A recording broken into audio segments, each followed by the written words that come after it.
You know, some neighbors are just annoying. They play loud music, they park in your spot, maybe they gossip too much. But my story? Oh, my story is about a neighbor who tried to steal from me. Not my money, not my jewelry, but something even sneakier, my water. And trust me, by the time I was done with him, he wished he had never messed with me. When I first bought the house in Avery, I was excited, but also, a little nervous. It wasn't just a house, it was supposed to be my sanctuary. The place where I could finally feel safe, comfortable, and in control of my own life. The previous owners were family friends, and they had moved abroad 3 years ago. They needed quick cash, so I got the place at a steal. Of course, a steal also meant a fixer-upper.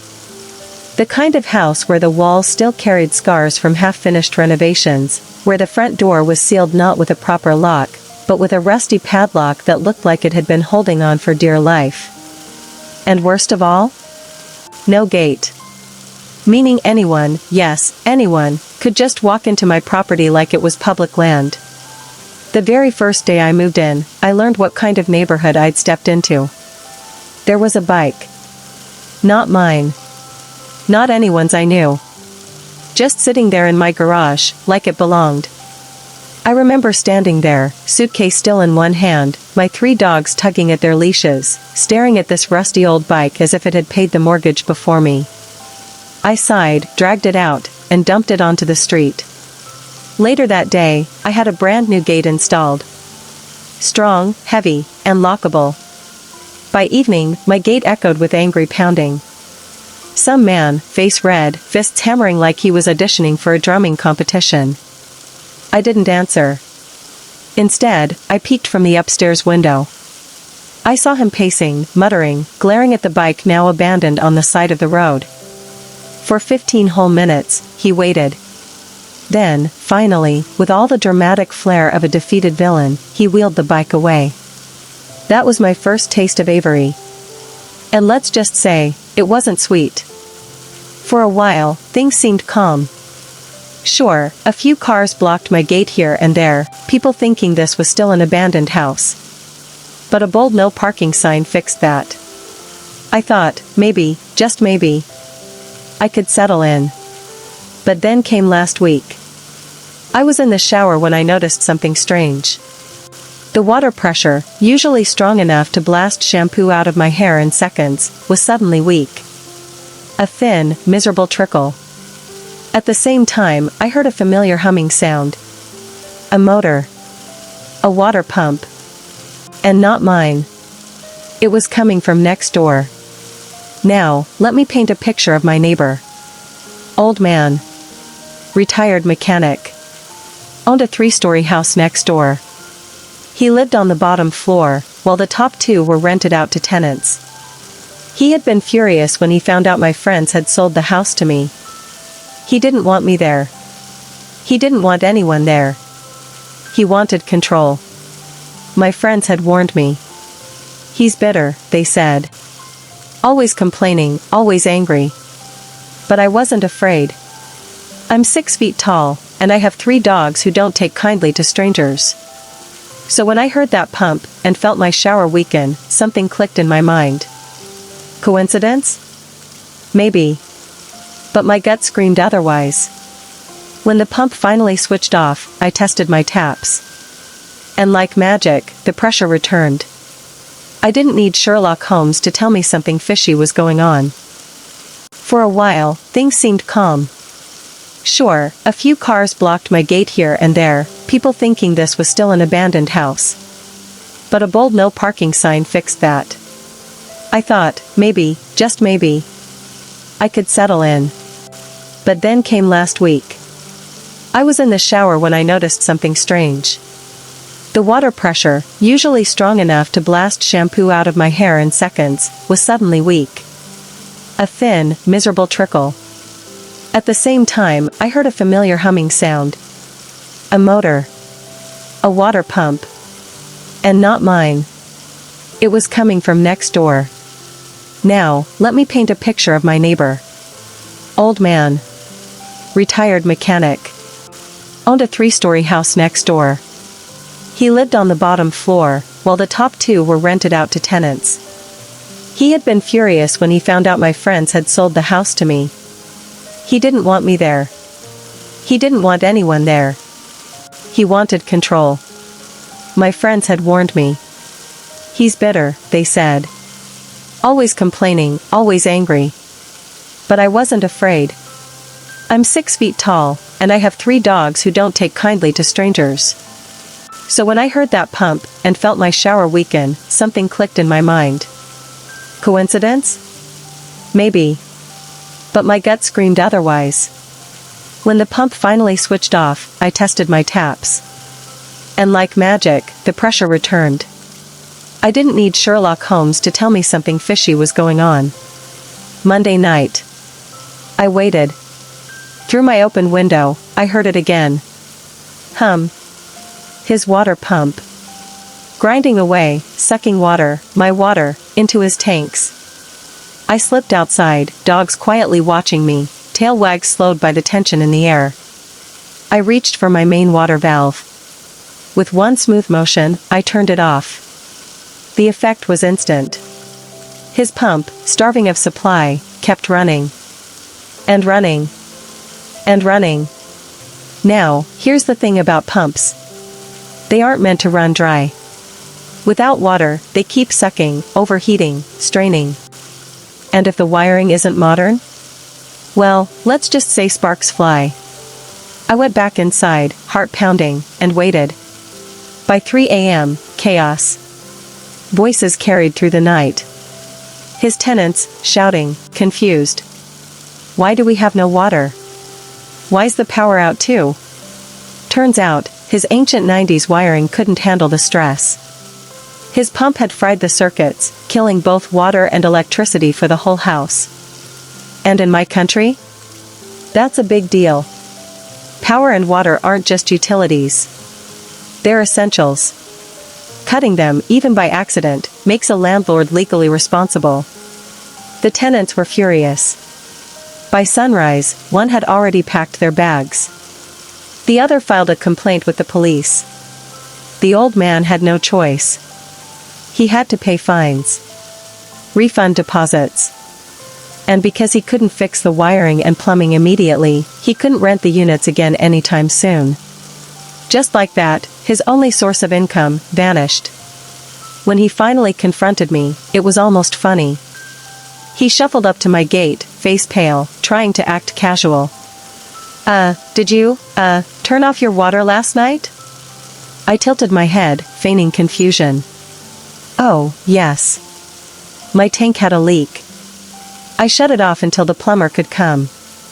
The look on his face. A perfect mask of forced calm, but underneath, rage. His jaw clenched, his eyes narrowed, but he said nothing. Just a stiff, oh. Okay, before retreating back inside. He knew. I knew. But there was nothing he could do.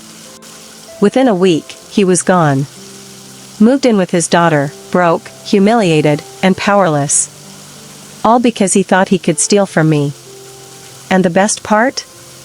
I never lifted more than a finger. One twist of a valve. And his whole world collapsed. 2 birds, 1 stone.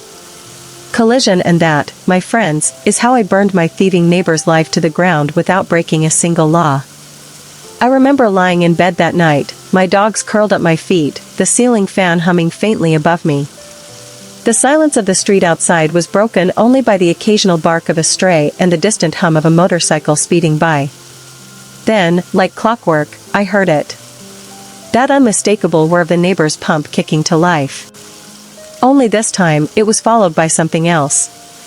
The sound didn't shut off after a few minutes like it normally did. It droned on. And on. And on. I smirked to myself, rolled over, and whispered into the dark, "Burn, you greedy old man. Burn your pump to the ground." By 3 a.m., the chaos had begun. At first, muffled voices. Then louder.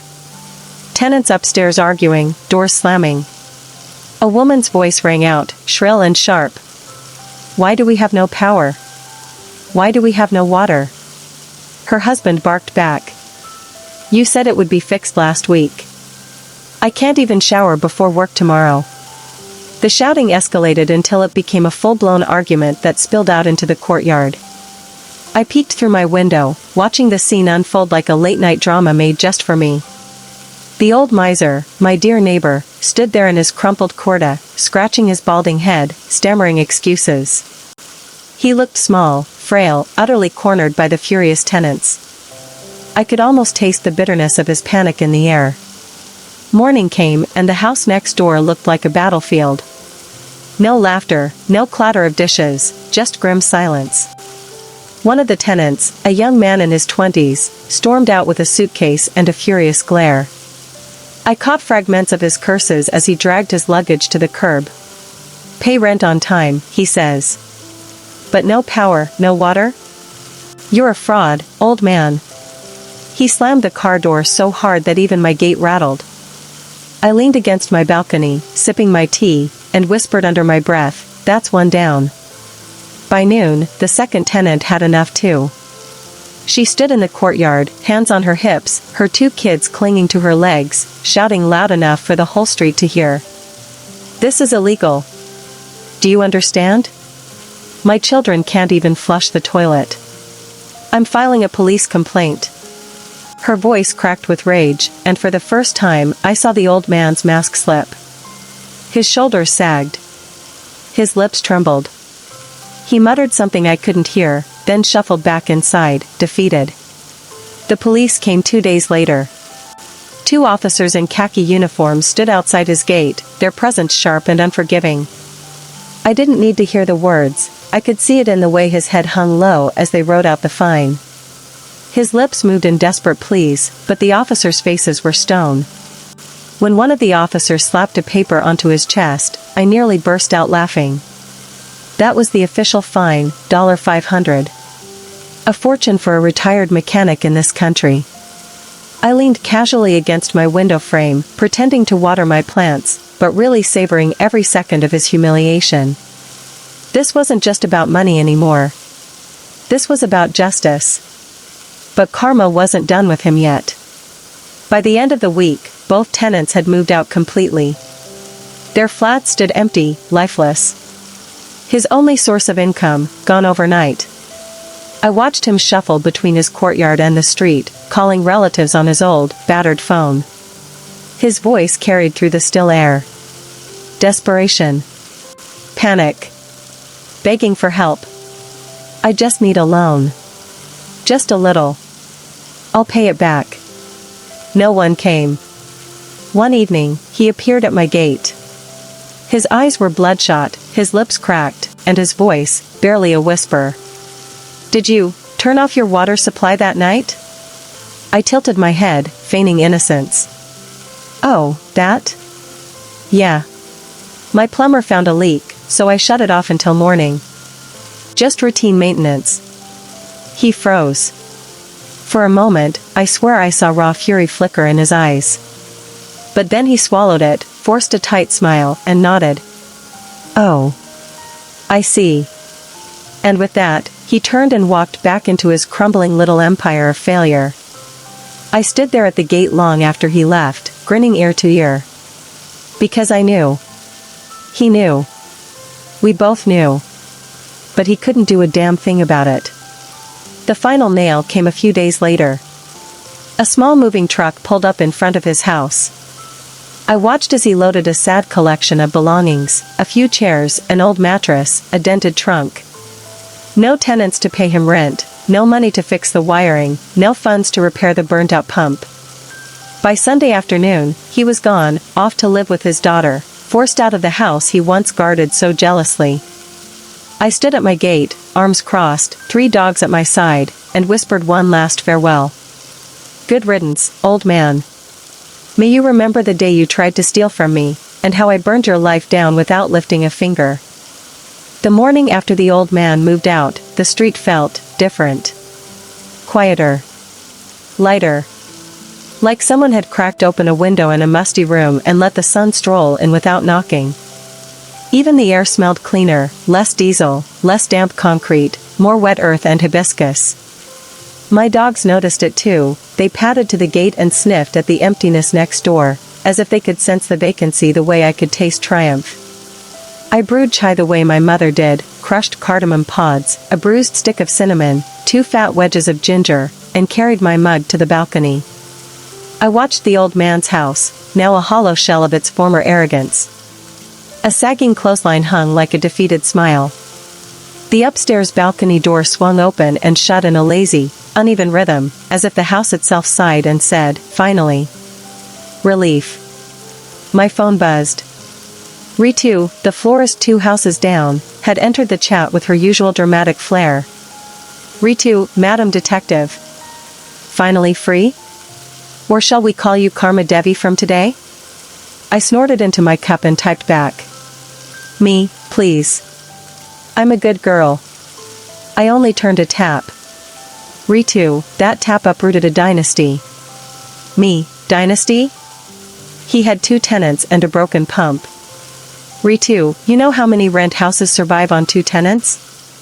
Also, everyone's talking. Of course they were. News in our lane traveled like wind through leaves, soft, swift, unstoppable. I could practically hear it in the way the vegetable vendors paused longer at my gate, in the way the trash collector tipped his cap with a sly grin, in the way the pawn shop boy across the lane whistled a tune every time I walked by. They knew I hadn't shouted. I hadn't complained. I hadn't stood at the police station with trembling voice and wet cheeks, pointing at the neighbor's gate. I had done something far more refined. I'd turned off my own water. A single flick, and his castle of rust had folded in on itself. Still sipping, I called the plumber. He arrived in 20 minutes flat, a miracle in this city where time bends around traffic like melted plastic. He was small-built, with a dense black mustache and eyes that sparkled like he was perpetually amused by the world. Madam, he greeted me softly, palms pressed together. You said, you want to check for any pipes that leave your property? Yes, I said, leading him to the side lane. Every pipe. Every line. Every whisper of a line. We walked the perimeter. He crouched, thumped the ground, listened with his ear to the wall like it was telling him bedtime stories. He uncoiled a fiber optic scope thin as spaghetti and slid it into a tiny access point near the boundary. He paused. Then looked up at me slowly, the kind of slow that holds a revelation by the throat. Decca, he said, gently turning the screen toward me. Even in the dusty footage you could make it out, a tea-colored PVC line branching from my mane like a thief slipping his hand into a pocket. It went under the wall and then bent right toward the neighbor's compound, now empty, now quiet, now mine to study with impunity. Can you cap it? I asked. He nodded. I'll remove it from the root. Then cement the cut. No future surprises, madam. Do it, I said. And leave the removed portion in a bag.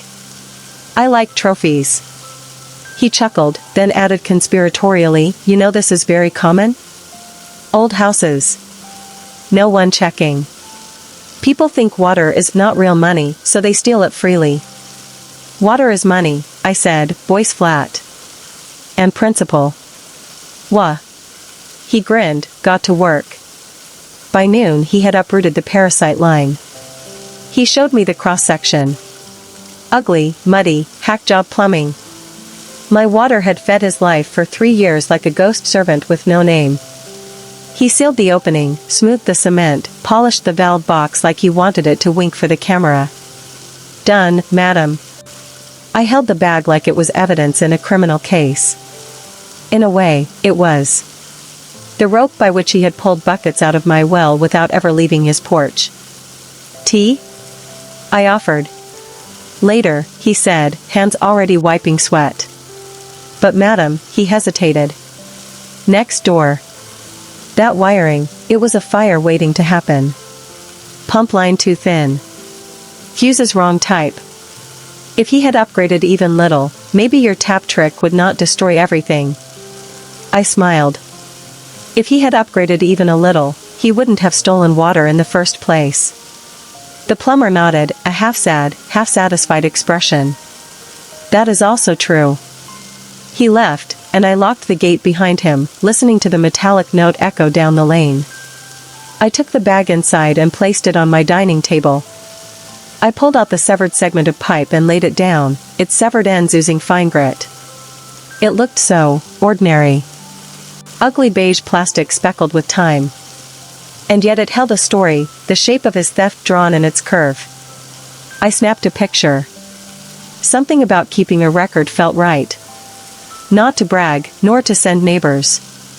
Just for me. A private certificate that read, "You were not crazy. You were not petty. You were right." I slid the picture into a folder on my phone labeled House, Before and After. Next to photos of the gate we built, the padlock we replaced with a proper deadbolt, the one-bike garage that now held my tools and the dog's crates, and a clean line of terracotta pots filled with mint and basil. Piece by piece, I was unhaunting this house.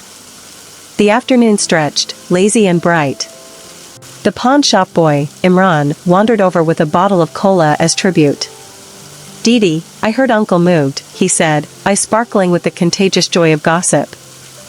"Which uncle?" I asked, deadpan. Imran grinned wider. "That uncle. The one with big mouth, small fuse." "Ah," I said, leaning on the gate. "May his pump rest in peace." Imran giggled so hard he almost dropped the bottle.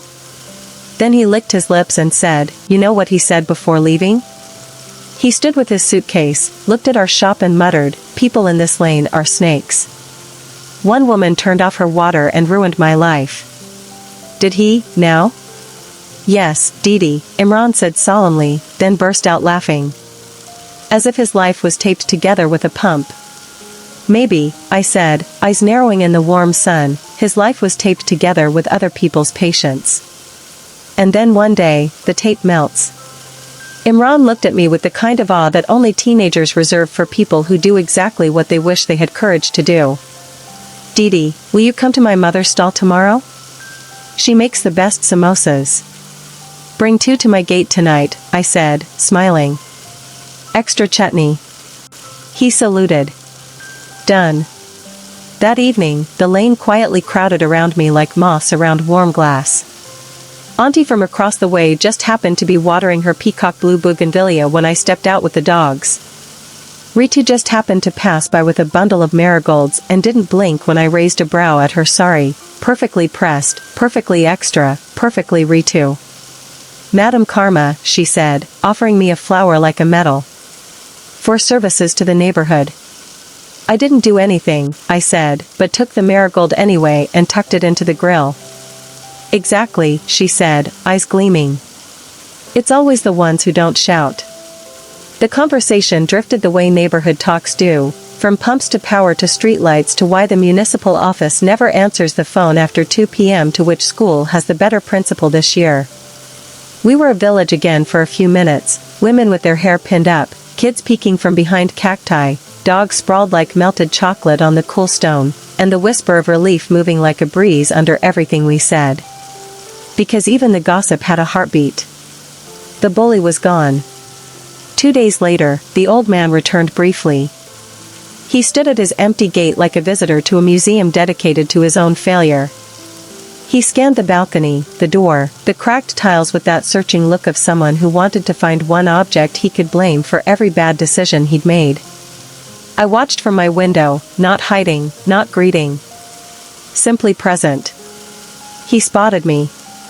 Our eyes caught for a fraction of a second, just long enough for recognition to jump between us like a static spark. He looked away first. I counted that too.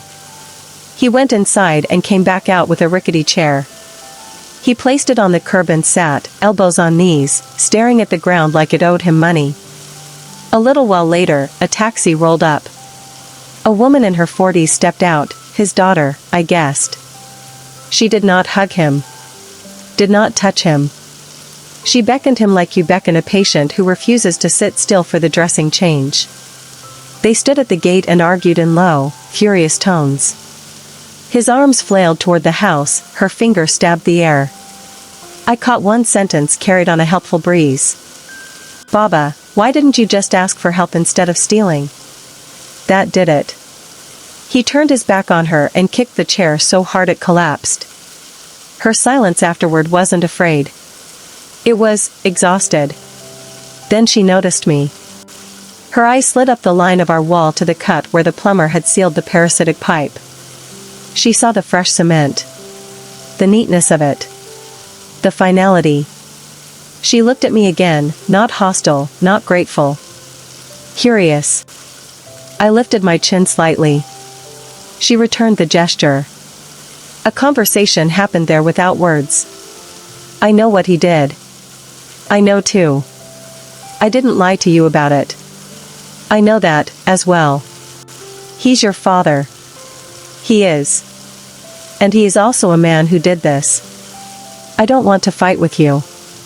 Then don't. We have enough. She turned, urged him toward the taxi, shut the door gently, and they drove away into a sunset soaked in gold and diesel. That was the last time I saw him. The city is not always kind, but it is quick to move on. The house next door went quiet for a week, and in that quiet I grew roots. I painted the inside of my gate a shameless turquoise. I strung fairy lights along the garage roof so it glowed at night like a cheap movie set and nobody judged me. I planted jasmine near the bedroom window so the evening air could kiss my dreams with perfume. I taught my dogs to sit at the sound of the ice cream cart bell because life is too short to chase every man with a horn. On Friday, my contractor came with a stack of tiles. We spread them like playing cards on the floor, arguing the merits of matte versus gloss like philosophers with better shoes. I picked a terracotta that looked like summer and earth and the backs of ancient temples. He nodded like I'd passed a test. While the workers laid tile, I climbed to the roof. The city unfolded, domes, laundry lines, satellite dishes, temples, cranes, neon signs, old trees shouldering through concrete like secret saints. Somewhere a train wailed. Somewhere a pressure cooker hissed its last breath. Somewhere a child laughed so hard it made a dog bark along. I stood there with my hands on my hips and inhaled the dry air that smelled faintly of chimney smoke and fried onions. This house, this stubborn, half-ruined, holy mine house, was finally beginning to hum to my tune. And in that hum was a new knowledge: I was not cruel. I was not petty. I had met entitlement with elegance. I had used the system, literally the plumbing, to correct the imbalance without stepping outside my yard. You can carry a sword, or you can sharpen your gate. I chose the gate. A week later, a municipal jeep idled at the corner while 3 men in uniforms measured the old man's property lines, scribbling notes, stamping forms. A 4th man in a pale blue shirt walked over to my gate and cleared his throat. "Madam, permission to confirm your boundary wall length? We are updating files." "Come in," I said, unlocking the gate. "Would you like water?" He smiled. "From your own supply?" His smile sharpened when I arched a brow. "We hear things," he added, a touch of mischief in his voice, measured the wall, stamped his form with a flourish. "All good. Your paperwork is in order. Congratulations on the new piece." "Thank you," I said, meaning it. When they left, I stood at the gate and realized something strange. I was relaxed. Not the kind of fragile calm that breaks at the first wrong sound. The kind of easy steadiness that lets the spine sink into its true length. My gate had become more than a fence. It was a sentence with a full stop. On Sunday, I invited a few neighbors for chai and pakoras. Nothing grand: 2 rugs under the banyan, dogs on their best behavior, and old radio crooning songs from the 90s like time had decided to circle the block twice and return for another look. Ritu arrived in a sari that could blind the sun. She said it was for me. Imran came carrying a mountain of samosas like a champion delivering a trophy. Auntie brought homemade mango pickle and swore at me for not buying more chairs while sliding hers into the shade. Even the postman wandered in with a grin and a "Madam, today I bring only good letters." They asked for the story again, the way people ask for their favorite myth as if saying the words differently might make it even sweeter. I told it simply. No extra salt, no missing sugar. I told them about the pressure drop, and the pump, and the way my tap felt in my hand like the hilt of something powerful. And then? Auntie asked, eyes wide. And then I slept, I said. Laughter scattered like chaff. And then we ate. Between bites, the conversation turned, as it always does in our country, to larger things. To what we owe one another. To what dignity looks like. To the price of onions. To the hidden costs of cowardice. It's not the water, Ritu said, licking chutney from her thumb like a queen. It's the theft. It's not even the theft, I said softly. It's the assumption that someone else will bear the cost of your laziness forever. Auntie nodded. You cannot build your house with someone else's bucket and expect the well to never run dry. Imran, who had been crushing his samosa so enthusiastically that it now resembled a map of a broken republic, piped up, so if someone steals current from my shop, can I just flip my main switch off when I go home? We all looked at him. Yes, I said. But also call an electrician. We laughed again. It felt light. It felt earned. When they left, the lane seemed to hum with the aftertaste of things said right. I lit a dia at my threshold and let the smoke rise, curling into the night like a prayer that had memorized my roof. I wish I could say that was the last test. But cities are alive, and living things test your fence to know if you're serious. A week after our little party, I noticed a new man peering over the old neighbor's boundary wall at odd hours. Not the MCB, not the municipal boys, someone else. Thin. Restless. A face like he confused anger with courage. I watched him for 2 days before he made his move. He came at dusk, when the lane fills with the blue hum of televisions and the air smells of onions frying in 10 kitchens at once.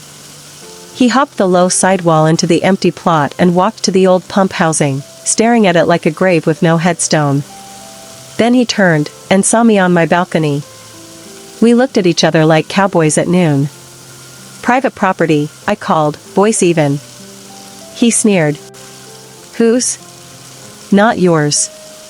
He laughed harshly, a sound like a plate cracking. Where is the old man? Gone, I said.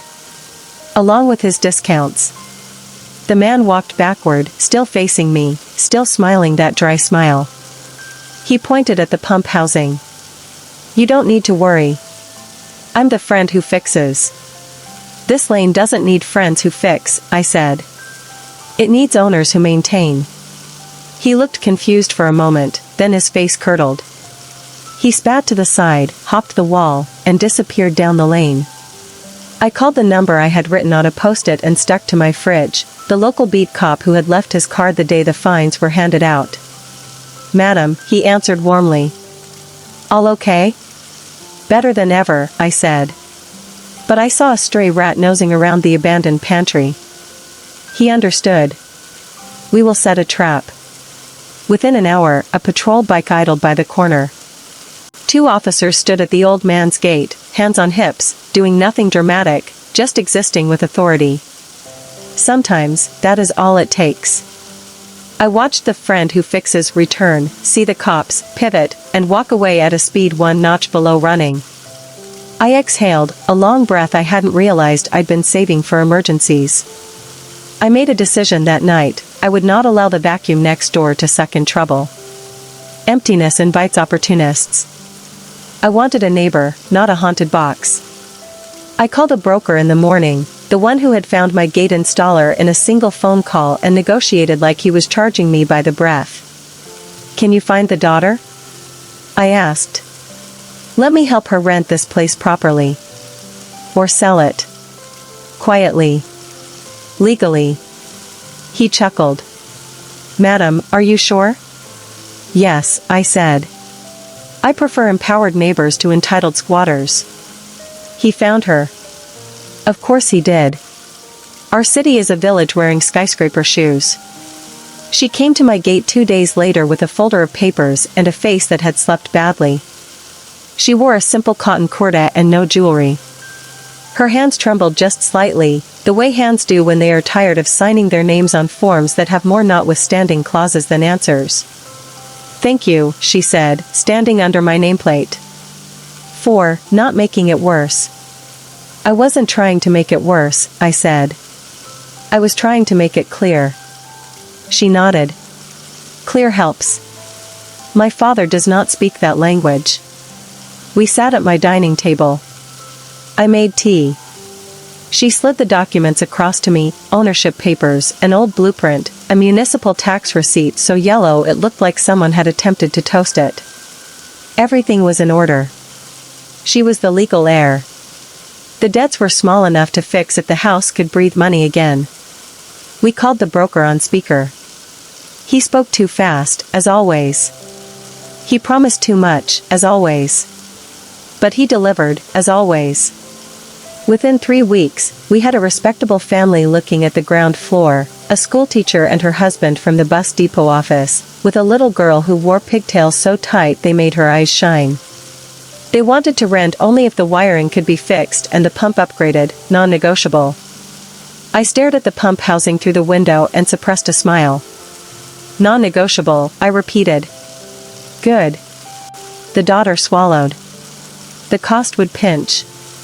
But the alternative, an empty house attracting men with flexible morals, would bleed her more slowly. The broker pulled strings with an electrician he trusted the way my plumber trusted me, with unembarrassed affection. The upgrade was done in a week, no bribes, no later, madam, no cheap switches bought from a cousin's cousin. The new pump thrummed like a content cat. The fuse board looked like a classroom diagram instead of a nest. The teacher signed the lease. On move-in day, I baked a banana bread, which is my love language when I am too proud to say the other words.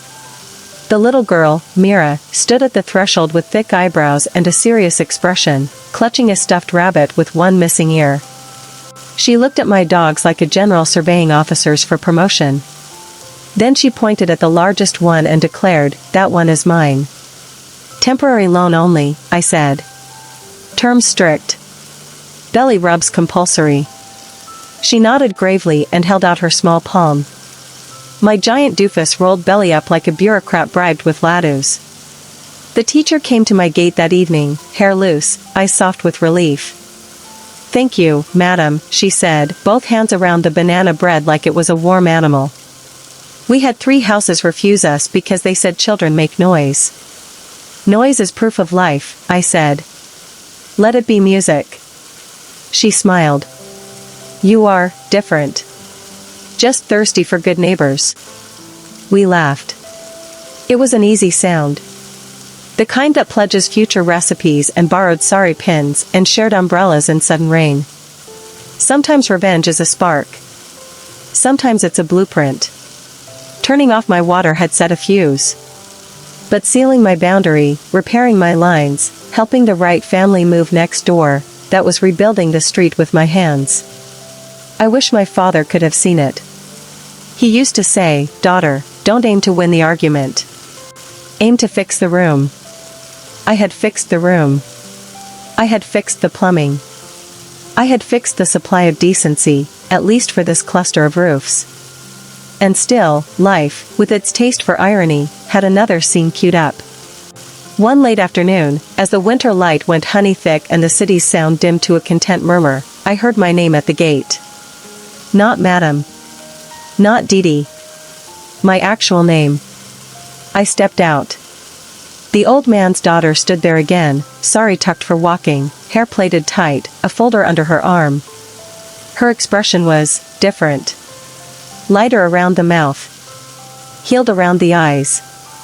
"I came to say something," she said. "Not for the house. For the narrative." "Go on," I said gently. "My father told me last night that he went to your gate to accuse you, and you said your tank had a leak. He believed you were mocking him. Was I?" I asked, both of us knowing the truth and accepting the dance. She smiled faintly. "I wanted to say, even if you were, that mockery is a tax that men like my father rarely have to pay. They take tolerance and call it free water. And I wanted to say, it helped. You did not humiliate him in public. You did not put his pictures online. You let him keep his story, even as you ended his behavior."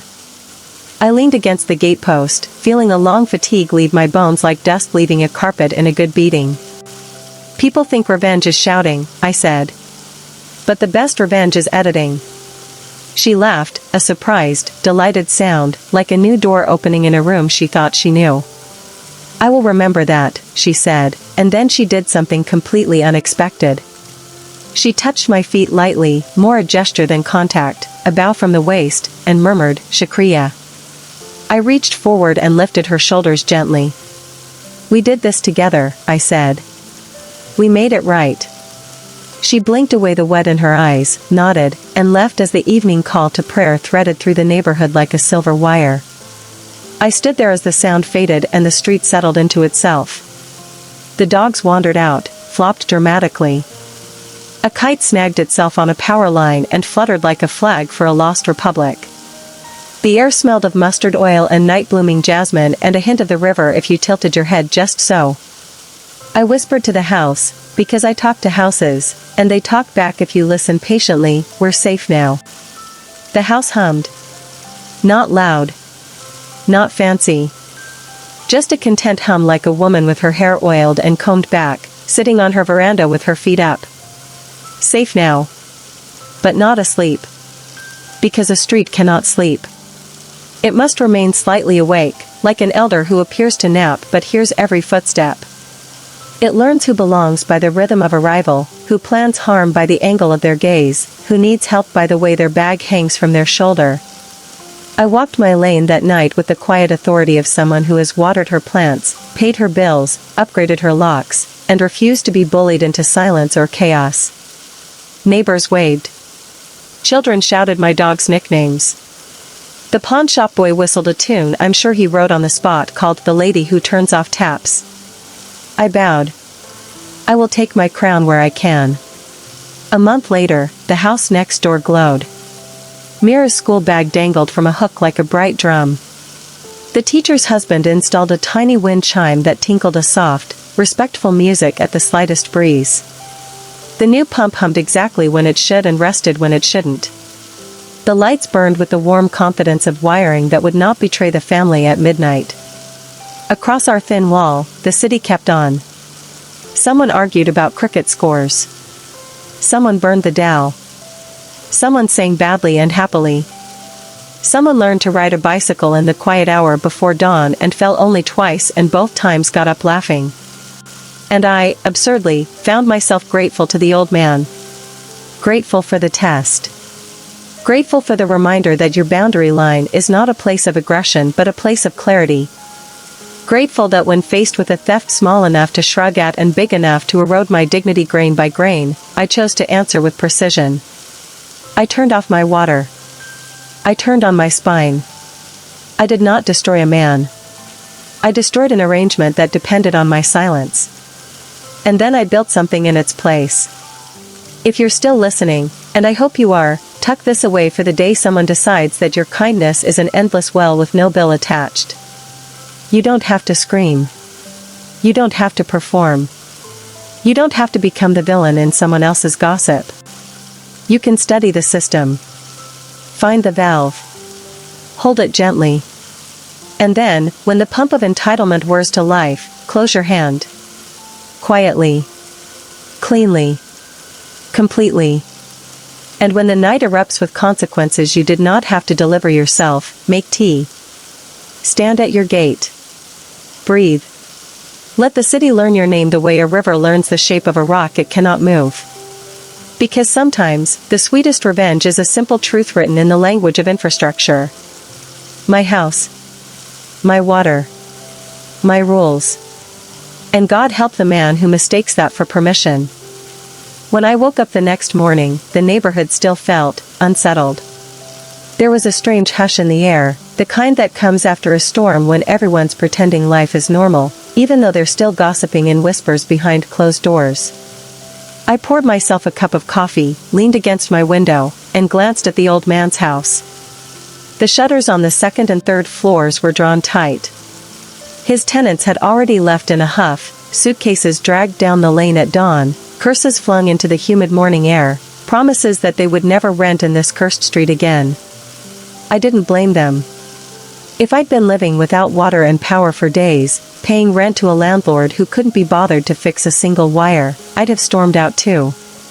But for him? For Imran, the self-righteous old miser who thought he could siphon my water, freeload on my supply, and laugh about it later? This wasn't just an inconvenience. This was devastation.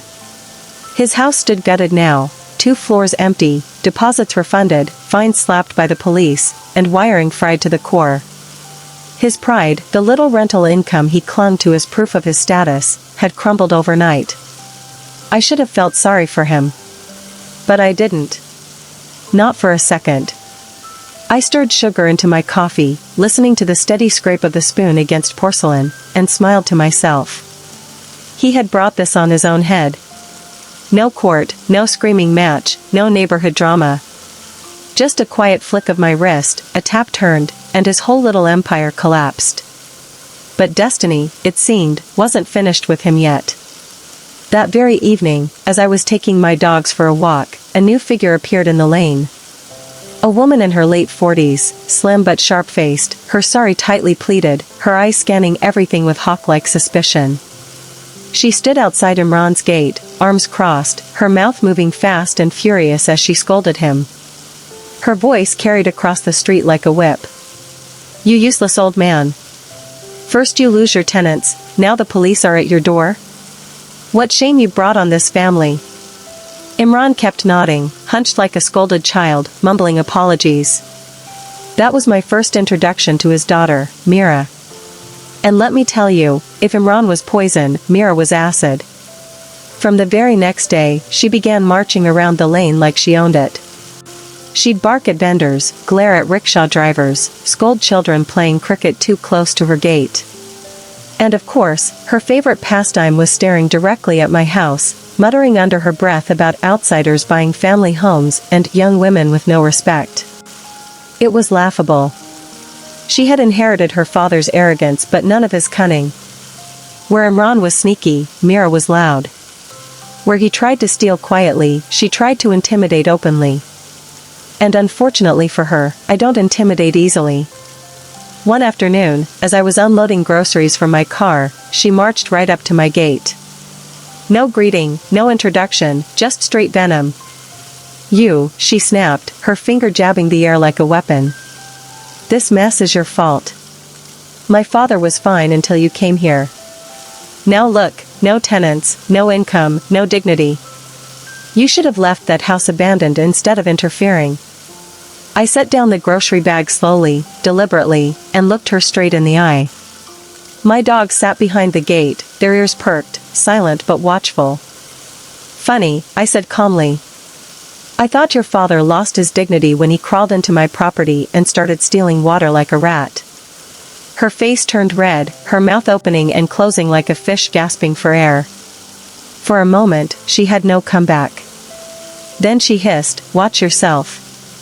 This is not over." And with that, she spun on her heel and stomped away. Oh, how wrong she was. It was over. She just hadn't realized it yet. Because karma, my dear, doesn't wait for your permission. Over the next week, Mira tried everything. She called the municipal office to complain about my renovations, but my papers were spotless, signed and stamped. She tried blocking my gate with her car, but my new CCTV cameras caught everything, and one report to the traffic police had her fined within hours. She even spread rumors in the neighborhood that I was trouble and bringing shame. But rumors only work when you have allies. And thanks to her father's disgrace, no one wanted to be seen siding with her. One by one, the neighbors stopped answering her calls, stopped inviting her over for tea. Even the vegetable vendor on the corner rolled his eyes when she approached. Meanwhile, my life? Smooth as butter. My repairs were on schedule, my garden blooming, my dogs happy, and every night I slept like a queen on her throne. And then came the final blow. One morning, I heard loud banging outside. Curious, I peeked through my curtains. There was Mira, shouting at a team of electricians who had arrived to inspect her father's house. Apparently, after weeks of ignoring the wiring issue, the municipal board had finally intervened. They declared the building unsafe for tenants until a full rewire was completed. Not just the burned-out circuits, the entire house. The estimate? Thousands of dollars. Money neither Imran nor Mira had. The look on her face was priceless: fury, panic, humiliation, all twisting together like a bad soap opera villain. She shouted at the electricians, at the board officials, even at her father. But rules are rules. Without repairs, the house could not legally be rented. And without rent, they had no income. That evening, as I watered my plants, Mira stormed past my gate. She didn't say a word this time. She didn't dare. Her eyes burned with hate, but her shoulders sagged with defeat. And me? I just smiled sweetly, waved my watering can, and said, "Have a good evening, neighbor." She didn't reply. By Sunday, they were gone. Packed up, humiliated, forced to move in with distant relatives. The once feared house on the corner stood empty, its windows dark, its walls echoing with silence. And I stood on my balcony, sipping tea, 3 loyal dogs at my feet, watching the sunset paint the sky. Revenge doesn't always need shouting. Sometimes, it's as simple as turning off a tap, and letting greed and arrogance drown in their own mess. The silence in the lane after they left was almost unsettling. For months, I had grown used to the constant buzzing, the pump whining at odd hours, the tenants grumbling, Mira's voice screeching like a crow every time she needed to remind us all that she was superior. And now? Nothing.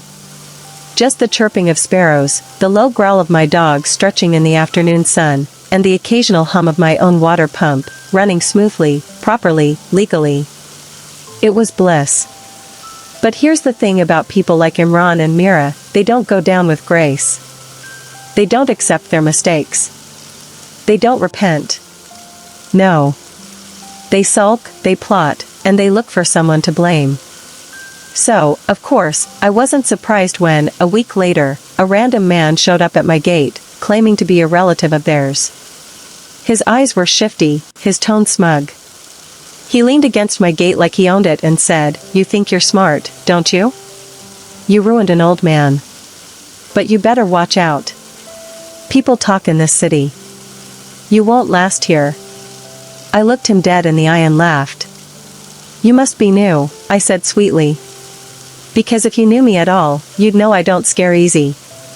And I definitely don't waste time on cowards who can't even fight their own battles."